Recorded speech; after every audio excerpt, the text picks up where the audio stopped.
Assalamualaikum Buya. Salam. Saya Muhammad Soleh dari Malang.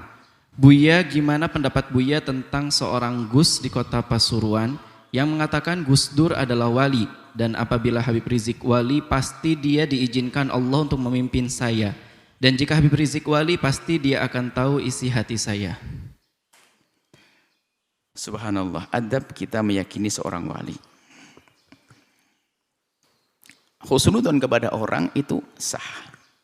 Tapi dasar husnudzon kita harus ada dasarnya. Mengakui seseorang wali tidak boleh dengan hawa nafsu. Bukan karena itu bapak saya lalu saya wali-walikan. Bukan karena mbah saya wali-walikan. Sebab babnya husnudzon. Husnudzon nggak bisa dibuat-buat. Husnudzon itu atas dasar, kecuali husnudzon yang dibuat-buat. Ini husnudzon ini sudah orang mungkin misalnya dengan pelanggaran syariatnya masih dianggap wali, sementara kita tahu pelanggaran syariat ini pasti udah buat ada maksud di balik ini semua. Mungkin karena ikut kita adalah muridnya atau kita ikut jamaahnya atau kita pengikutnya, naudzubillah. Kita perlu jujur ya ikhwani. Saya tidak tadi dua nama disebut, kita tidak membahas tentang Gus Durnya, tidak membahas tentang Habib Riziknya, kita bikin rambu-rambu di sini. Jadi waktu kita menghusnudzon kalau orang itu wali itu dasarnya dari hati, nggak bisa dibuat-buat. Wong kita melihat sisi kebaikannya, perilakunya, pemikirannya, ilmunya, bukan sekedar kemasyhurannya, bukan. Kalau bicara kemasyhuran itu banyak yang masyhur tapi bukan wali. Bukan, tapi ilmunya, akhlaknya, pemikirannya apalagi yang harus kita pikirkan. Apa yang diomongkan tentang keimanan dan sebagainya. Abu Yazid Al-Bustami mendapatkan kabar tentang seorang yang disifati wali. Karena beliau rindu untuk duduk dengan wali, untuk mendapatkan keberkahan wali, datangi orang tersebut, ternyata di saat itu dia meludah ke tembok, tidak menjalankan syariat zahir. Langsung ditinggalkan. Seorang wali tidak akan seperti itu. Kama annal anbiya ma'sumun fa innal awliya mahfudun. Nabi maksum, tapi wali juga dijaga oleh Allah Subhanahu wa taala. Dijaga, tapi tidak maksum. Kalau ada pelanggaran syariat, wali bisa salah, tapi dia segera tobat. Wali bisa salah manusia, yang enggak salah hanya Nabi. Jadi maksud kami adalah di dalam kita meyakini seseorang itu wali, itu berangkat dari husnudzon, bukan karena suara orang ini grup saya, hanya karena ini adalah keluarga pondok, karena ini. Bukan itu. Husnudzon itu karena dugaan itu enggak mungkin tanpa sebab. Kalau ada angin bergoyang berarti kita sudah menduga ada orang yang lewat tadi. Apakah ada pohon bergoyang itu penting ada pohon di, menduga ada dugaan. Oh, pohonnya tenang begitu, oh, ada kera dia. Enggak, tapi ada goyang-goyang begitu. Jadi dugaan kalau itu wali sudah kebaca di mata kita atau didengar oleh telinga kita. Lah kita dengar sesuatu yang enggak benar tentang seseorang, kalau masih kita menduga wali, oh itu kan babnya husnudzon. Suudzon tidak boleh, tapi untuk mengatakan orang wali tidak gampang, karena kita akan menjerumuskan orang. Kalau orang misalnya secara zahirnya adalah membawa maksiat dan sebagainya, membawa petaka misalnya, atau membawa pengiran yang enggak benar, kalau kita mengatakan wali pada orang tersebut, bahaya dong, jerumuskan orang dong. Kalau secara pribadi husnudzon semoga diampuni Allah dan sebagainya, sah-sah saja begitu. Baik, kemudian termasuk su'ul adab, dikatakan, lihat, Anda baca Syekh Abdul Wahab Sya'rani, Imam Ghazali, Imam Haddad, di dalam kaidah husnudzon kepada wali, justru kalimat yang paling berbahaya yang ditanyakan, yang diucapkan, enggak tahu. Saya tidak menyebut Gus siapa Gus ini. Kalau ada orang berkata, kalau memang dia wali, dia pasti tahu saya, pasti tahu isi hati saya, ini kurang ngajar kepada waliullah. Bahkan kata Imam Haddad, bisa saja wali itu tahu kalau orang itu menginginkan untuk dikasyaf, cuman karena nggak ada masalah buat dia. Bisa saja wali tahu. Justru yang kurang ngajar itu mengatakan, kalau memang dia wali pasti tahu maksud hati saya. Loh, memangnya apa dia tuh? Wali itu bisa saja ditutup oleh Allah demi kebaikannya, nggak tahu, belum tentu. Kasyaf itu adalah sewaktu-waktu, tidak setiap saat. Makanya termasuk ini menunjukkan kalau tidak punya ilmu, itu dalam menilai wali itu langsung datang, saya akan datang ke sana. Ngapain? Ngetes. Maksudnya apa? Kalau dia wali pasti tahu maksud hati saya. Ini sudah melampaui batas, nih paling kurang ajar dari manusia kepada wali. Dengar catatan kecil. Kalau Anda datang pada orang soleh yang Anda duga wali, lalu Anda berkata, saya akan datang ke sana, kalau memang dia wali pasti tahu maksud hati saya. Ternyata apa? Terjerumus dia. Ternyata wali nggak ngomong apa-apa. Akhirnya dia pulang apa? Bukan wali. Buktinya nggak tahu hati saya. Kata Imam Haddad, bukan berarti seorang itu bukan wali. Bisa saja wali itu tahu, cuman tidak disebutkan karena apa? Menjaga orang tersebut. Karena apa? Hati kita busuk banget kalau dibuka, malu kita. Ayo, Makanya ini termasuk kalimat wallah alam. Saya jangan hebatkan gus-gus, saya tidak gus ini, ustadz ini, enggak. Saya enggak akan bawa nama siapapun.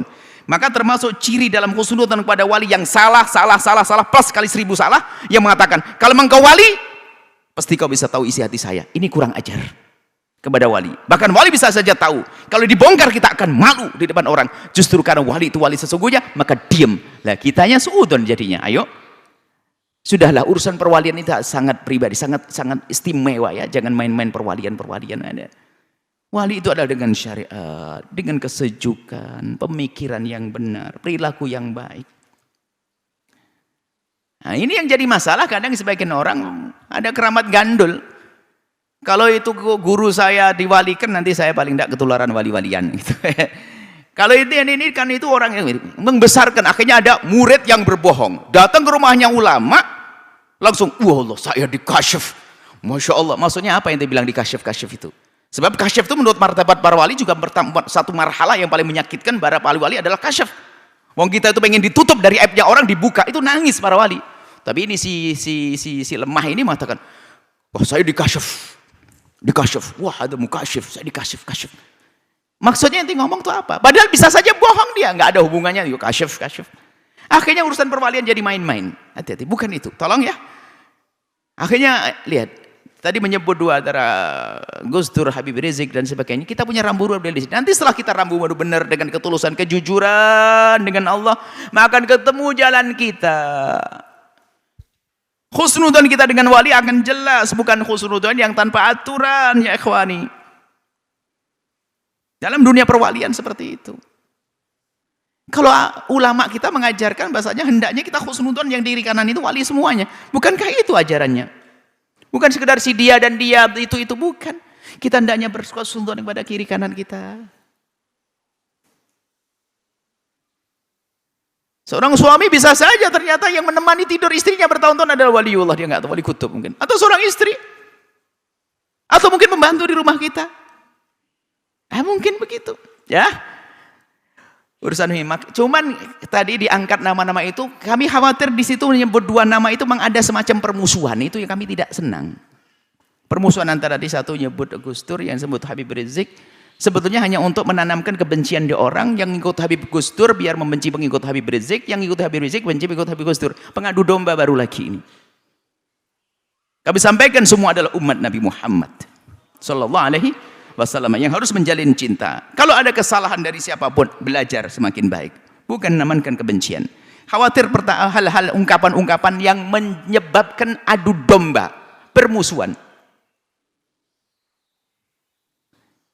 Sampai dikatakan dalam guru tarbiyah, kalau seandainya saya punya guru dan Anda punya guru, lalu saya berkata, guruku lebih bagus daripada gurumu, saya telah menggunjing guru Anda.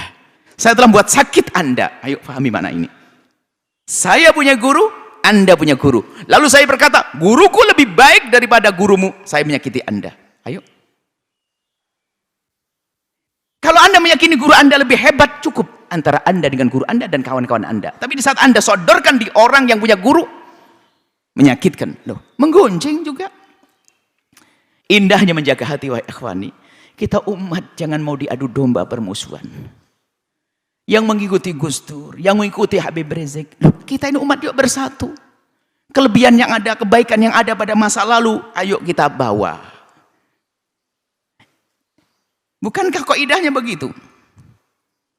Bahkan yang sangat masyhur di bahasa kita, al-muhafadzah, al-qadibis soleh. Yang baik yuk kita bawa. Bukan kita bikin jadi bahan keributan. Yang baru yuk, kalau ada yang salah kita benahi. Lalu terjadi. Jadi toh mohon semuanya. Jangan biasa membuat sesuatu yang menjadikan sebab kegaduhan dan permusuhan. Ada hitungannya di hadapan Allah. Anda mengadu domba umat Nabi Muhammad SAW. Tidak akan dilihat oleh Nabi nanti. Ingat, saya tidak mohon maaf jika kalimat kami menyakiti Anda. Tapi kami tidak ingin menyakiti Anda. Justru kami ingin mengajak Anda bisa baik-baik dengan orang yang berbeda dengan Anda. Jangan bermusuhan. Kalau kemudian setelah itu, yuk kita belajar yang benar, akidah yang benar, seperti yang diajar oleh guru-guru. Misalnya kita dalam berorganisasi, ya kita kembali kepada akidah ahli sunnah wal jamaati asy'ariyati. Kalau di Indonesia misalnya kita belajar daripada ilmunya Syekh Hasyim Asy'ari, ilmu yang sesungguhnya yang ditulis oleh beliau, pemikirannya beliau dan sebagainya. Kita kembali kepada pemikiran-pemikiran semacam itu.